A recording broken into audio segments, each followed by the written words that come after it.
¿Quién es Joaquín Salinas Atenas?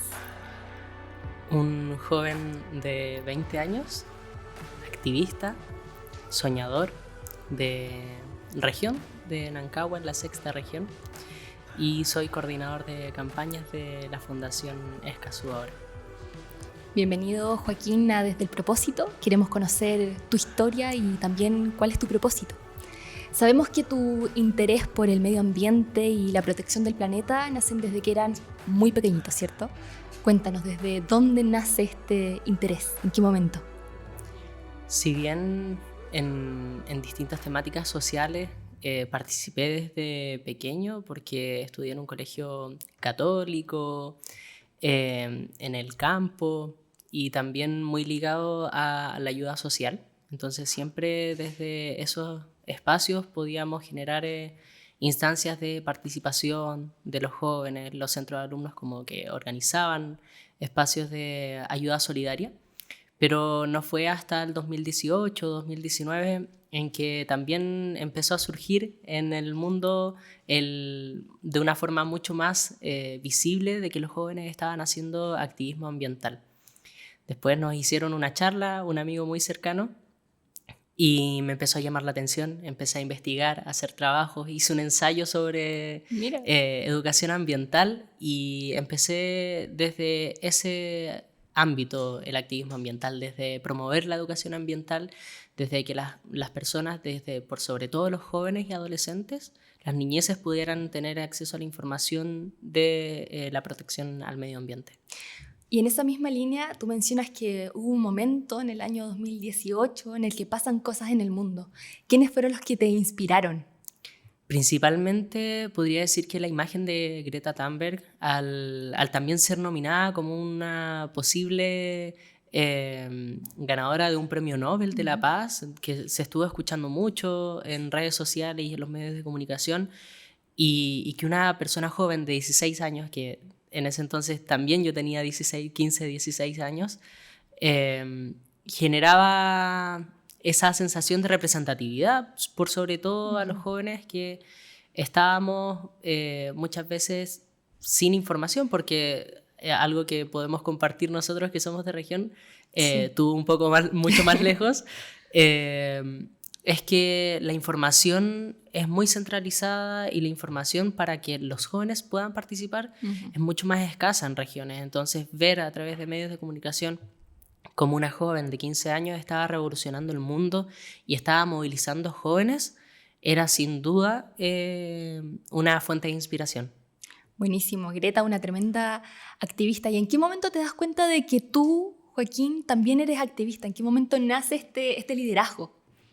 Es una pregunta súper compleja, por sobre todo cuando uno recién está iniciándose en el mundo del activismo.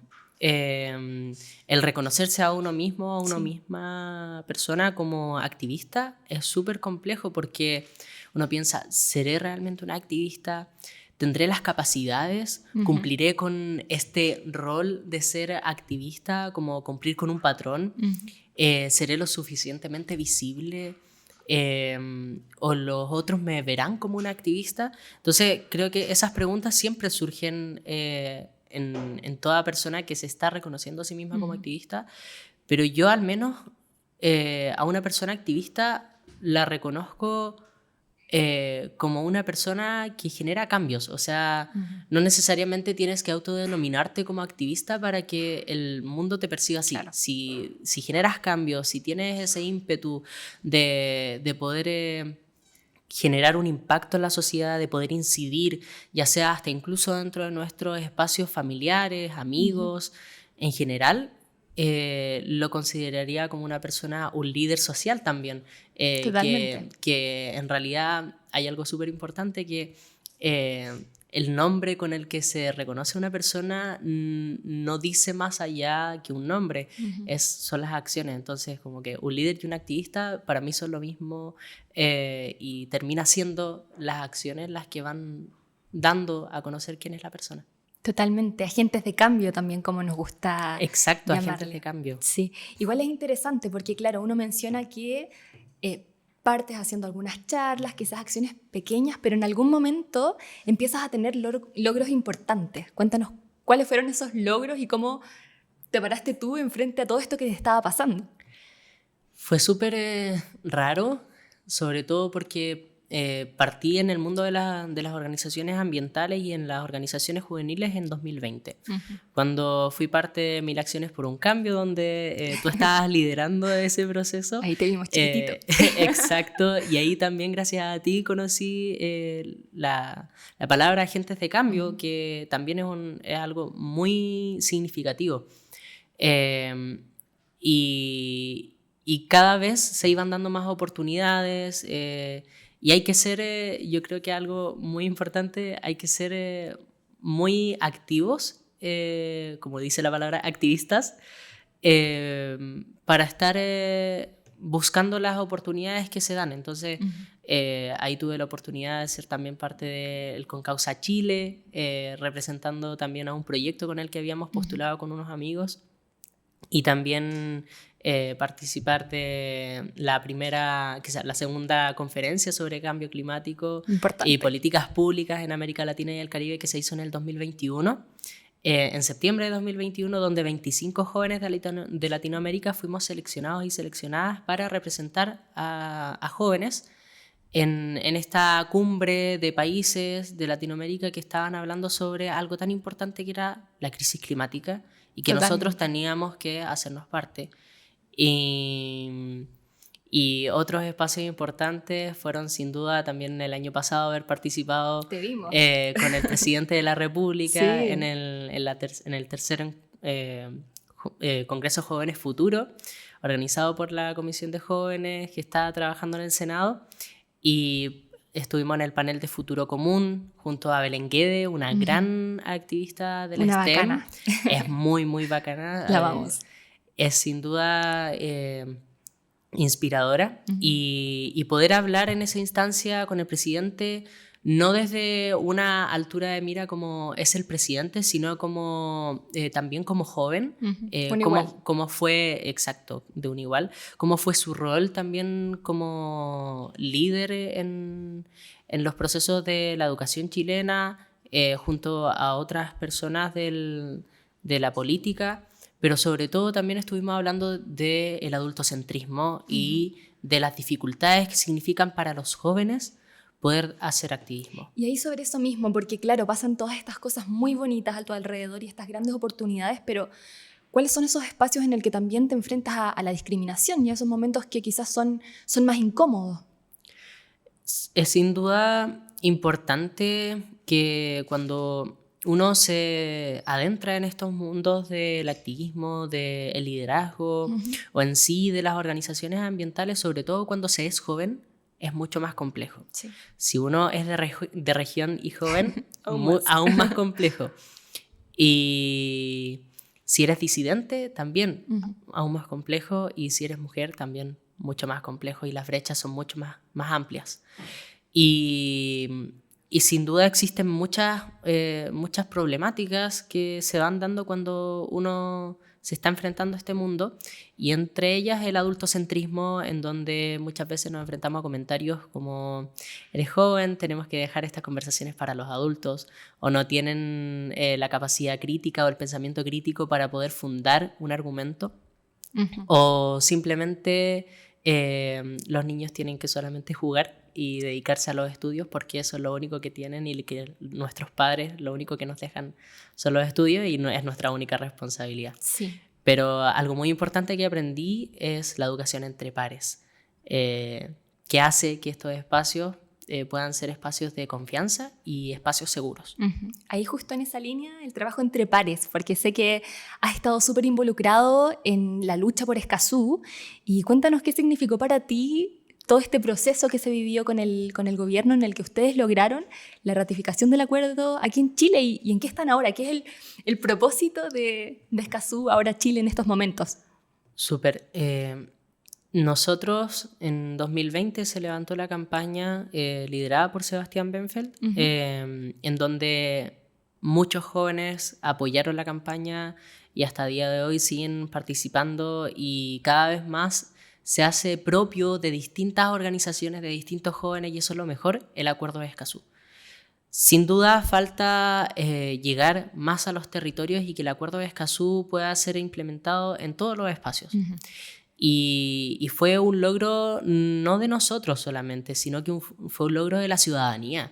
Fue un logro de las organizaciones ambientales que por muchos años han estado trabajando por los derechos de acceso y por sobre todo, algo súper importante, por la protección de los defensores ambientales.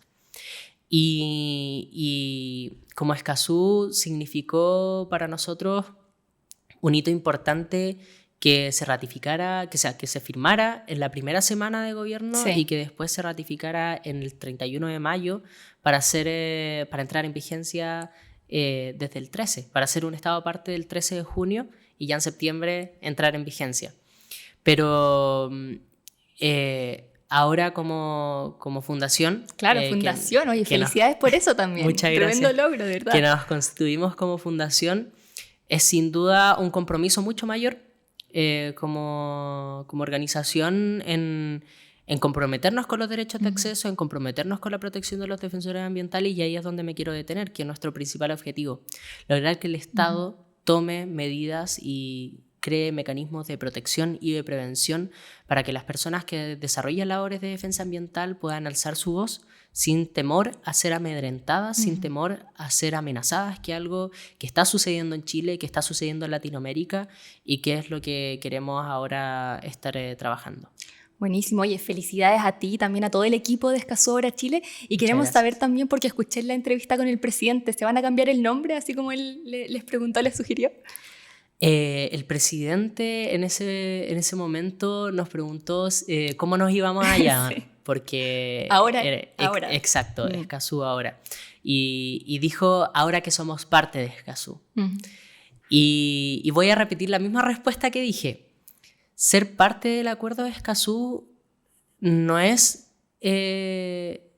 solamente ser parte de un tratado internacional, sino que ahora tenemos un desafío mucho mayor, que es implementarlo plena, efectiva y ambiciosamente.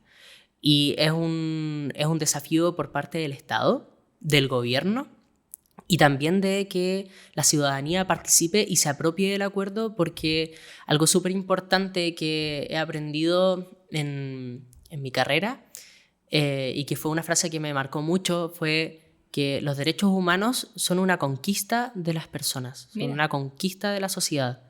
Y son las organizaciones, son las personas, las principales, por así decirlo, fiscalizadoras de que los estados cumplan. Porque no hay, por así decirlo, una cárcel internacional para quienes... Claro. O cosas así, como las instituciones, no hay un poder supremo que pueda... como estar buscando todo eso, sino que los principales fiscalizadores son la sociedad civil. Y por eso también vamos a seguir llamándonos Escazú Ahora. Buenísimo. Y es un compromiso que tenemos. Totalmente. Oye, y en materia de medio ambiente, y también muy ligado a lo que proyecta Escazú, estamos en un momento súper decisivo en Chile, en el que ahora nos encontramos generando la segunda propuesta constitucional. Hace pocos días salió ahí información súper relevante sobre la materia de medio ambiente. ¿Qué opinas tú de lo que nos menciona ese texto? Son 3 artículos, si mal no recuerdo.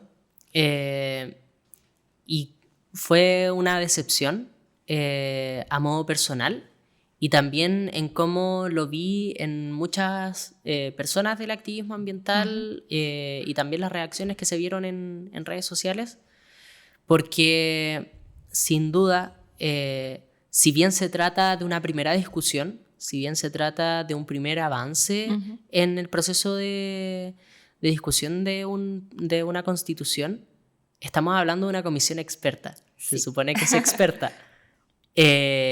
Y la propuesta entregada está muy por debajo de la legislación ambiental propia de Chile y muy por debajo de los estándares internacionales que hablan sobre protección al medio ambiente. Es súper importante incluir los derechos de acceso, incluir y hacer la relación directa entre derechos humanos y protección del medio ambiente. Porque no se trata de solamente relacionar el medio ambiente con el desarrollo sostenible y el desarrollo económico. sino que se trata de que hay personas que se ven afectadas, hay comunidades que se ven afectadas y hay territorios.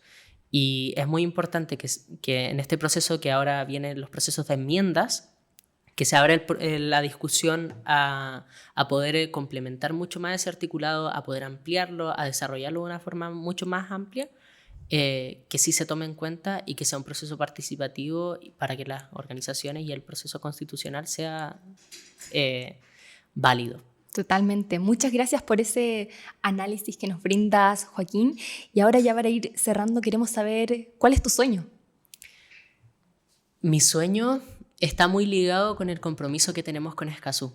Es un sueño personal, que es una lucha que actualmente estoy llevando y que me apasiona mucho. Y es que sueño un mundo donde las personas puedan alzar su voz sin tener miedo a ser amedrentadas o amenazadas. Creo que generar espacios seguros, generar espacios de protección y por sobre todo prevenir es importante, porque no queremos que Chile sea parte de los 1.723 casos que reporta Global Witness, que reportó este año Global Witness sobre personas defensoras asesinadas en el mundo, y donde 3/4 de ese número son en Latinoamérica. Es un número preocupante, es un número alarmante, y es un sueño como fundación, y es un sueño también muy a título personal, y es por lo que me levanto todos los días, porque queremos generar cambios, y es lo que ahora estamos haciendo también con el proceso de desarrollo de un informe sobre defensores ambientales en Chile. Me encanta. Muchas gracias, Joaquín. Y desde la pasión nacen las buenas ideas y los cambios, así que mucho éxito. Y gracias también por acompañarnos Desde el Propósito. Muchas gracias a ti.